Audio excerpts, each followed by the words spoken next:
When it comes to the John Wick franchise, fans have all kinds of wacky theories. From a theory that John Wick is about the 5 stages of grief, to Winston being John's father-in-law. These are the biggest fan theories for John Wick 4 and 5. Starting with the most plausible, John Wick is really about the 5 stages of grief. This is the best theory I've heard so far. And if it turns out to be true, then the upcoming movies could be far more depressing than we think. Because the 4th stage of grief happens to be depression. A Redditor named Kosez posted this theory back in 2020, and I'm gonna break it down for you real quick. The 5 stages of grief are denial, anger, bargaining, depression, and finally, acceptance. Now, the first Wick movies are all about John refusing to accept the fact that his wife, Helen, is dead. His wife's belongings and personal items are scattered all over his house. He continues having dreams and flashbacks of her throughout the movie, and one of the only living reminders of his wife is the dog she gifts him to keep him company, to help him move on and accept her death. And then Yosef comes along, kills John's dog, and steals his Mustang. Now John has a thirst for vengeance. But if you think about it, all he's doing throughout the routine is distracting himself from having to process Helen's death.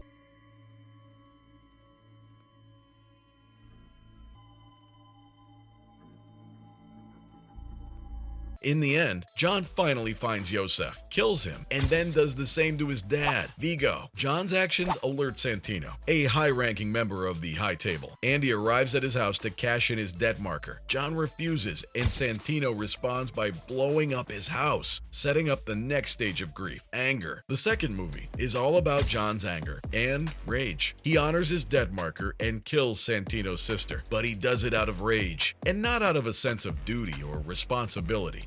I lived my life my way. And now it's my way.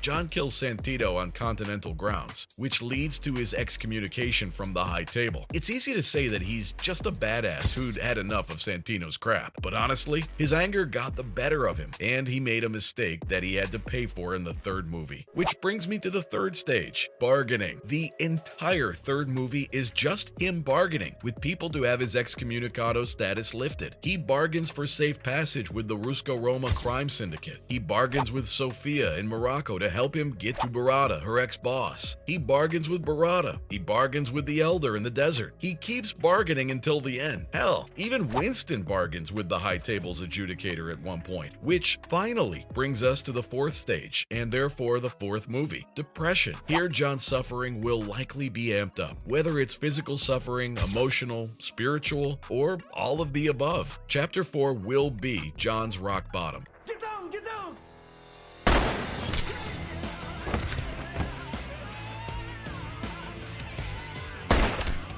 We've seen him training for the biggest fight of his life in the trailers, and I think both he and the Bowery King will lose in the end. It'll look like they're winning, but the High Table will suddenly turn the tables. John's gonna plunge into darkness in a way we haven't seen before, and he'll realize that he can't keep distracting himself to avoid Helen's death, which finally brings us to the 5th stage, acceptance. Now, I know that Lionsgate already announced a 5th movie back in 2020, but it still depends on how well the 4th movie does. At least that's what Chad and Keanu have to say about it. It's the same thing James Cameron said about Avatar 3, 4, and 5. And look how that turned out. So yeah, I think Chapter 5 will most likely happen. And it'll be about John accepting the life he chose. It's where John will accept Helen's death and accept the dark world he lives in. That's if Chad stops at 5 chapters. If Lionsgate keeps greenlighting sequels, he'll keep making them if the fans want them. And in that case, there's another popular theory that blurs the lines between John Wick and a sci-fi classic.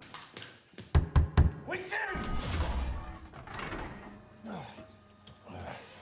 Need more firepower.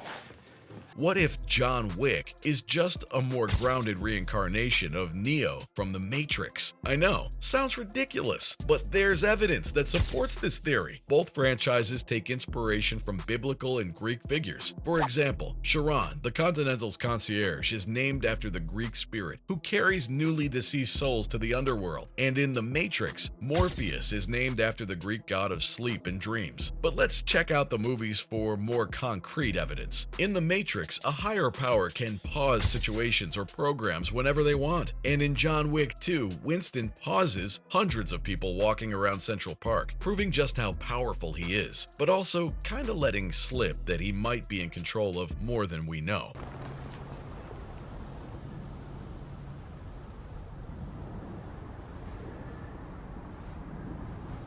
Next, the citizens of New York City are clueless about what's happening right in front of their eyes. It's like John will be having a gunfight on a horse with multiple bikers, but no one will react to it or even call the police. In fact, I don't think there's been an instance where the police or even the FBI came investigating John's activities. The same is true for The Matrix. Citizens don't bat a freaking eyelid to what's going on right in front of them. Oh, and how could I forget Lawrence Fishburne as the Bowery King, a wise, eccentric, mentor-like figure to the main character, who opens his eyes to the dark underbelly of the high table, and who eventually joins forces with him to help bring it down. I mean, I know why Keanu and Fishburne worked together again for the Wick movies.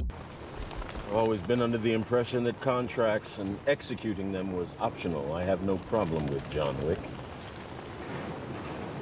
There was a huge subset of Matrix fans to tap into, but it doesn't make the theory any less probable. And then, of course, the parallels between Neo and John are endless. Neo is a Christ-like figure who saves Zion from destruction, and John's name is literally Hebrew for graced by God. They're both unstoppable forces, and they both suffer immensely throughout their stories. The theory even suggests that Neo was reinserted into a different version of the Matrix, one where he became a warrior in a more grounded reality. So that's something to think about, right? But now for the final theory. John Wick is based on Greek epics by Homer and Virgil. This theory comes from the dog Patroclus. I think it's a contender for one of the best John Wick theories out there. So, Chapter 1 is based on the Iliad by Homer. Ever seen 2004's Troy? That's basically it. It's an epic poem that follows Achilles' quest for vengeance after Patroclus is killed during the Trojan War, and Yosef is Hector and Paris, who both think they're hot stuff and pick fights with weaklings. Chapter 2 is based on the Odyssey, and I'm sure you've heard about this one. It's about Odysseus finding his way home through a sea of monsters. More importantly, it's about hospitality, and how hosts who aren't hospitable to guests will face severe consequences. Hospitality is, of course, represented by Santino, and John is Odysseus. Finally, Chapter 3 is based on Aeneid by Virgil. The central character, Aeneas, is a Trojan prince who establishes the city of Rome after the fall of Troy. He suffers through trial after trial, much like the bargaining John had to do with everyone he met. But while Aeneas successfully established Rome, John wasn't able to reclaim his place with the high table. So I guess that's just the writers taking some creative liberty with the source material. And Chapter 4? Well, that's anyone's guess. Could be Dante's Inferno, or it could be Paradise Lost. There you have it, ladies and gents. Those are the biggest fan theories for John Wick 4 and 5.